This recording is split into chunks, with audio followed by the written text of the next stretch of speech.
Alright, it's been a while since I made a video, so I'm gonna make a video on how I wired my motors to my drives. I got Gecko drives and 906 ounce NEMA 34 motors. I have the back cap on them. It makes for a cleaner setup because this way, you know, if you have to do any work to the motors or any parts, you can unplug them. The 3-to-1 reduction drives are from Avid CNC. Those are just the standard reduction drives. I think they're actually 2-to-1, but they work perfectly. I'm very happy with this setup. I have my control box on my machine over here, and then I got stuff plugged in over there. But I got this box off of Amazon. It's a fiberglass box, really nice. I bought another one for my mill. They work really good. Put the switch in. There's 2 fans. They're like a cabinet cooling fan. And they work really good. Definitely happy with those. I'll show you the inside a little bit. It's kind of dark here, so I need to put some light here. You can see the fans there. I ended up cutting the wire because it's 5-volt, and my power supply actually has a 5-volt board on it, and that's what's running the fans. And it actually gives me a extra USB plug, so if I need to plug anything into that USB, I can. It'll give me 5 volts. As you can see, my power supply is 72 volt, 12 amp. I got it from Automation Technologies, where I get a lot of my stuff from. This is a 36 volt power supply. This is my MTA 250 card for my CNC MP3700. I'm running the Gecko drives, the G201X drives.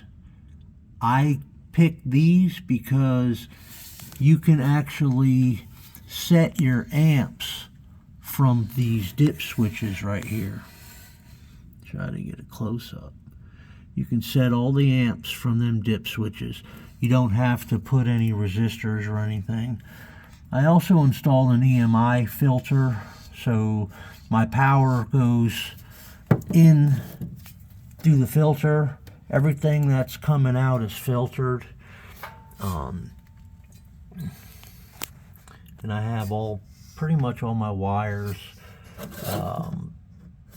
the colors where they need to be, I guess. The red and the black is my power. I have everything labeled X, Y1, Y2, and the Z axis for easy figuring if I have any issues. The MTA only requires your step, direction, and common. As you can see, they're all color coded.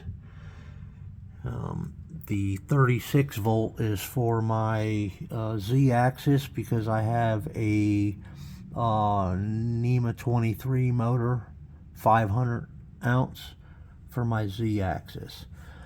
But to figure out how to hook up your you know, A plus, A minus, B plus, B minus for your drives, I'll show you how you go about doing that. I'll put you on pause right here. So this is the Automation Technologies website of where I bought my motors and my drives from. This is the motor here, and then you scroll down to the bottom, and where it says drawing, you can click on that and it will bring you to this page, which gives you all the information on your stepper motor. The 8A it's an 8 amp motor, and it'll tell you how to hook it up here. You're either going to run it parallel, series, or unipolar. Depending on how many amps, you can actually run it 6.1 amps, but the Gecko drives can't handle that high amp, or it just generates too much heat. So it's better to run it at a little bit lower amp so that the drives stay cooler. I have mine on heat sinks also, just to help with the heat dissipation. And I hooked mine up unipolar, so I set my drives for 4.5 amps, I think, which is the closest to the 4.3. And you just go up here to unipolar connection. Blue and yellow are connected together, they go to A+. Red and green are connected together, go to A-, and it's that easy. Red and yellow are connected together here, and black and orange are connected together here. That's your common, and that's pretty much how you hook up the motors. I see people have a hard time trying to figure out what wire goes to what. Well, all these stepper motors have documentation to tell you how to hook them up, and there it is there. Okay, I'm actually underneath my table behind the electrical box. I have the MP3700 from CNC. It's just sitting up here on top. This is the front of the box here. 3 wires connect into it. It's real easy. That goes to the PC. Your torch height controller is the yellow, and then the blue goes to your hub. But all of your limit switches plug in here.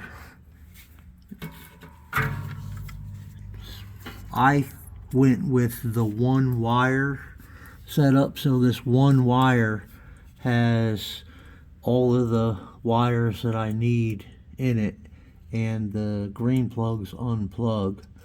I also have the 110 switched outlet, so I originally had a Scribe on my other table, and it was controlled through the software plugged in here, so that's what activated my relays for my solenoids.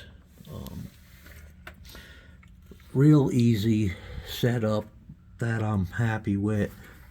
There's only the 3 wires that come out of this, and the yellow one goes to the torch height controller that I have on my mounted on the side of my plasma here.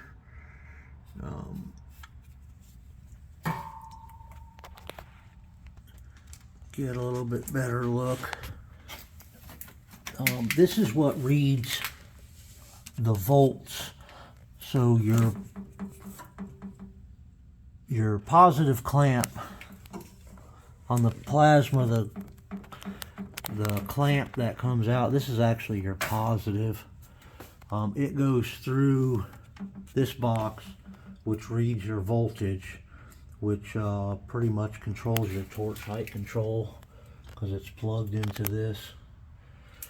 And coming back to the computer, I only have these 3 wires that come back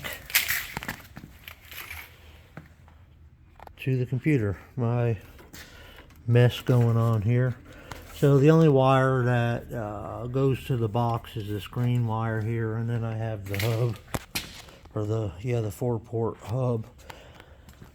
My amps and air are controlled through the software also. That's what this 1 wire goes to.